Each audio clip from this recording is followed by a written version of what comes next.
반갑습니다. 플러스 경매 김수경입니다. 저는 부산, 울산, 경남 지역 경매 대행 그리고 경매 교육 일을 하고 있습니다.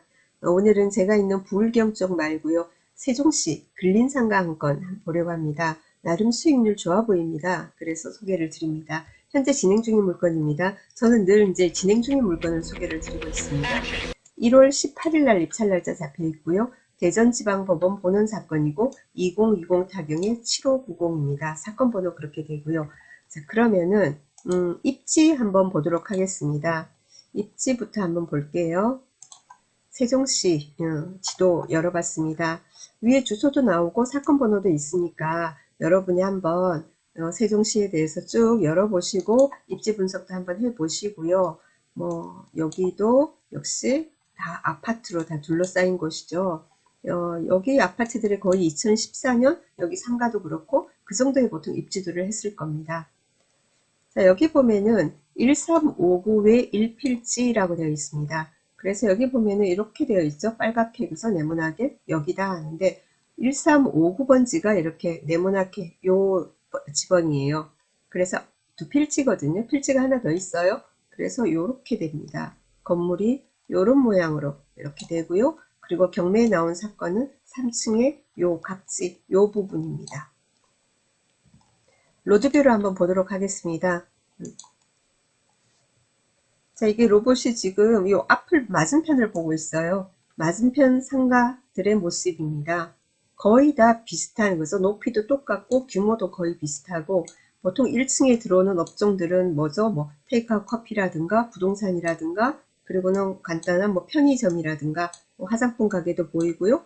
휴대폰 가게도 보이고 보통 그렇고 2, 3층 같은 경우에는 병원이나 식당이나 이렇게 들어오고 위층, 고층부 같은 경우에는 학원들이 들어와 있습니다. 이 맞은편의 건물들도 다 동일합니다. 그래서 우리가 볼 물건은 경매권은 이 건물이에요. 이 건물입니다. 여기도 역시 마찬가지 비슷한 업종들이 다 들어와 있습니다. KT 프라자도 보이고 그리고 뭐 아이스크림, 베스킨라빈스도 보이고 뭐 다 보여요. 뭐 비슷비슷한 어떤 업종들. 그리고 이제 중간에는 병원들이 있고 그리고 위에는 학원, 나름 메이저급 학원들도 보이고 그렇습니다. 지금 경매로 우리가 보는 물건은 요 위치예요. 자, 대충 봤고요. 그러면 한번 자세히 한번 보죠. 1월 18일이고 그리고 건물의 전용 면적 187.49, 57평, 약 57평 정도 됩니다. 감정가 7억 1,900이고요. 한번 유찰돼서 최저가가 5억 330만원입니다. 제가 굿옵션을 저는 보는데요. 매일 이주평균 47명 정도 본다. 3층에 있는 상가인데 47명 정도가 본다라는 것은 조금 관심도는 높은 사건입니다. 권리상의 하자 없습니까? 한번 보겠습니다. 일단 등기부부터 봐야 되겠죠. 그래서 이 건물 역시 2014년 10월 20일 소유권 이전됐습니다. 2014년 10월 20일 소유권 이전하면서 담보대출 받았다 그죠? 네, 근저당 전북은행에서 받았습니다. 4억 8천. 그 이후에 근저당, 개인 근저당이네요. 개인으로부터 근저당들이 들어와 있고 또 전북은행에서 추가 대출 4억 8천 돼 있고 압류도 들어와 있습니다. 대전광역시, 세종특별자치시, 그 다음 또 개인 근저당, 세무서들 들어와 있고 가압류도 있고 또 세무서, 그래서 아이고 채권의 합계가 13억 500만 원입니다. 이렇게 많은데 위험하지 않아요? 그래서 우리 공부하잖아요. 권리분석 가장 기본이 뭐죠? 말소기준 등기 찾는 거죠. 압류, 가압류, 뭐 저당, 근저당, 그리고는 담보가등기, 경매 개시등기. 그래서 매일 했잖아요. 수백 번, 수천 번 했잖아요. 그래서 여기 2014년 10월 20일 전북은행의 근저당이 말소기준 등기입니다. 여기에 말소기준 등기되어 있다고 해서 여러분이 등기부를 봤는데 등기부에 이렇게 기재되어 있는 건 아니에요. 이런 이제 옥션 사이트에서 이제 정리를 하면서 편하라고, 여러분 편하시라고 이렇게 기재를 해 놓은 거지. 그래서 이 밑으로는 전부 다 13억이 되건 130억이 되건 다 말소가 되는 겁니다. 그래서 등기부상으로는 여기에 있는 뭐 근저당이든 압류건 뭐건 간에 13억 얼마 중에 우리한테 넘어올 게 없어요. 이후에 뭐가 또 들어왔다 하더라도 경매에 게시되고 나서 그 뒤에 또 들어온 것도 있겠죠. 있다 하더라도 우리하고는 관계가 없다 이 말입니다. 자, 그러면 임차인 관계 한번 보도록 하겠습니다. 임차인 관계 보니까 오못이 있습니다. 점포 305호 전부 되어 있습니다. 여기 기타 사항 해놓은 이것은 뭐냐면은 법원의 현황조사서, 매각물권 명세서 이런 내용을 보통 정리를 해놓은 겁니다. 자, 해당 호실은 내과로 운영 중이다. 임차인 오땡땡 원장. 그래서 이 오모 씨가 이 병원, 그래서 병원의 원장인가 봐요. 원장과 통화하여, 그래서 집행관실에서 통화를 한 모양입니다. 이제 경매가 이렇게 접수가 되면은 어떻게 되냐면은 집행관실에서 현황 조사를 나가거든요. 집행관실에 하는 일이 되게 많아요. 이렇게 경매 접수되면은 현황 조사도 나가고, 그리고는 서류 같은 걸 보냈는데 안 받으면은 특별 송달 나가고, 그래서 그리고 나중에 여러분 이제 나중에 명도할 때 좀 힘들 때 그럴 때는 뭡니까? 그 집행관 계고도 나가잖아요. 그리고 강제 집행하고 그런 거 다 하고, 그리고는 여러분 법원 가시면 앞에 앉아 있는 사람들 있죠. 그 사람들이 이제 집행관실 집행관님하고 집행관실 직원들이에요. 경매하고 이렇습니다. 자, 그래서 그 통화를 했는데 집행관실에서, 그러니까는 그 먼저 나갔을 때 직원한테 안내문을 교부했고, 교부했으니까 이제 나중에 그 원장하고 통화를 한 모양이에요. 그래서 권리신고 및 배당 요구에 대해서 설명을 했다. 그러니까 이제 거기에서 이제 배당 요구가 들어온 겁니다. 자, 사업자 등록은 2018년 8월 30일이라고 합니다. 2018년 말소 기준된 게 우리 아까 봤죠? 2014년 10월 20일 아닙니까? 4년이 늦어요. 그래서 대항력이 없습니다. 이 사람 보증금이 3천만 원이라고 하는데 배당을 받건 안 받건 우리하고는 아무런 관계는 없습니다. 자, 이렇게 2014년 10월 20일 말소 기준 등기고 사업자 등록이 2018년이잖아요. 4년이나 늦잖아요. 그죠?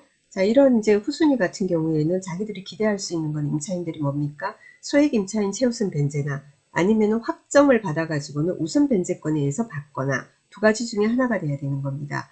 자, 그런데 이런 경매권에서 소액 임차인 최우선 변제 하는 것은 우리 주거용을 할 때는 보증금만을 가지고 소액 임차인이냐 아니냐를 따지게 되죠. 그런데 상가 같은 경우에는 환산보증금으로 해서 따집니다. 환산보증금은 어떻게 계산하냐면은 보증금 플러스 월세 곱하기 100입니다. 자, 보증금 3천만 원에 월세 210만 원 곱하기 100 하면은 2억 1천이죠. 그래서 합하면 2억 4천입니다. 이 환산보증금 2억 4천이 소액 임차인 범위에 제한된 범위에 들어가야 되는 거예요. 그래서 소액 임차인 최우선 변제를 받을 수 있는 임차인은 사실은 굉장히 힘들어요. 아주 소액 임차인 아닌 다음에는 거의 대부분은 못 받는다라고 보셔야 돼요. 여러분 상가 임대차 보호법 열어보시면은 그 금액들을 알 수가 있습니다. 그래서 소액 임차인 최우선 변제는 일단 못 받고요. 그러면 아까 말씀드린 대로 확정을 받고 우선 변제권에 의해서 이렇게 배당을 받아야 되는데 여기 같은 경우는 확정 일자가 비상이에요. 확정을 안 받은 거예요. 그러니까 우선 변제권도 없는 거예요. 그죠? 최우선 변제, 우선 변제 아무것도 없어요. 만약에 여기서 확정을 받았다. 사업자 등록할 때 세무서에서 상가 임대차 같은 경우에는 반드시 세무서에서 확정일자를 받아야 됩니다. 세무서에서 만약에 받았다. 그러면은 여기 순서에 들어가게 되겠죠. 2018년 8월 30일이니까 요 사이에, 그죠? 네. 이 사이에 받아 해가지고 위에 받고 여기 받고 여기 받고 여기까지 받고 남는 게 있어야 받게 되네. 확정일자 받았다 하더라도 배당받기는 어렵겠네요. 여태껏 배당금은 없습니다. 배당금은 없고요. 그래서 3천만 원에 210만 원 이렇게 돼 있습니다. 자, 그러면은 우리가 관심이 있는 것은 3천만 원에 210만 원이면은 아까 5억, 약 5억인데 최저가가 이번에 입찰을 들어가야 되나 말아야 되나 이런 고민을 하게 되겠다. 그죠? 자, 다시 돌아가서요. 지금 이게 5억 330이란 말입니다. 5억 330이래요. 계산하기 편하게 해서 또 대충 계산하는 거 좋아해서 5억이라고 한번 해봅시다. 5억이다.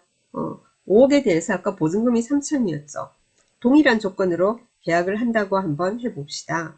3천 이렇게 빼면은 4억 7천입니다. 4억 7천이 되는데 그러면 4억 7천 같은 여기에 3층 상가잖아요. 그죠? 거의 분실도 많이 안 보이고 그러면 좀 안정적으로 한 5% 정도만 나와줘도 좋겠다 이렇게 생각하는 분들이 많이 계세요. 자, 그러면은 4억 7천에 대해서 연 5%를 하면은 연 2,350만 원 됩니다. 2,350만 원 나누기 12 이러면은 196만 원 정도가 됩니다. 아까 210만 원이다. 그죠? 그래도 경매인데 한 번 더 유찰되고 조금 더 낮게 됐으면 좋겠다라는 기대도 되고요. 그래서 그런 생각 든다. 우리 욕심이 있으니까. 자, 그런데 또 이거는 2년 반 전의 시세니까 지금은 좀 더 받을 수 있지 않나? 라는 생각도 들지 않으세요? 아까 보니까 간판들이 임대 이런 게 붙어 있는 게 별로 없던데. 그죠? 근데 그렇게 붙어 있지 않다 하더라도 의외로 여러분이 거기 현장에 가보시면은 요즘 이제 병원들은 뭐 아픈 병원은 가야 되는 거니까.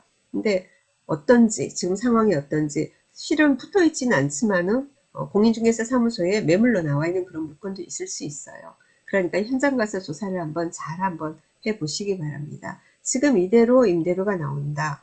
그리고 이 병원 같은 경우에 아까 2018년도 8월 달에 그래서 사업자 등록했습니다. 그래서 개원한 지 지금 2년 얼마 됐으면은 좀 이렇게 특별한 일 없으면 안정적으로 자리도 잡았을 테고 인테리어 한 지도 아직 2년 반밖에 안 됐는데 그래서 여기 원장님이 입찰할지도 모르겠어요. 하지만 임차인이라고 해가지고는 우선권이 있는 건 아니지 않습니까? 그죠? 그래서 조사 한번 해보세요. 제가 보기에는 주위를 쭉 제가 직접 가진 않고 로드뷰로 봐도 나름 상권이 조금 안정적으로 이제 보여서 그래서 소개를 드렸습니다.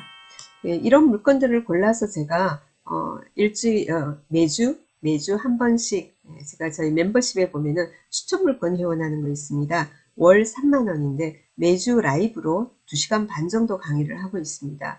그러다 보면은 이제 물건 수는 약 20개? 경매 제 나름대로 이제 각종 다양한 수익형 물건들 골라서 한 20건 정도를 골라서 라이브 방송으로 이렇게 물건을 추천드리고 있습니다. 혼자서 이제 어떤 물건이 있나 이런 거 여러분도 직접 찾을 수는 있지만은 또 제가 보는 관점 이런 거 좀 참고하고 싶으신 분은 멤버십 추천 물건 회원 이렇게 가입을 하셔서 같이 좋은 의견도 나누고 참고도 됐으면 좋겠습니다. 라이브에서 뵙기를 기대하겠습니다. 자, 감사합니다. 오늘 여기까지 하겠습니다. 좋은 하루 시작하십시오.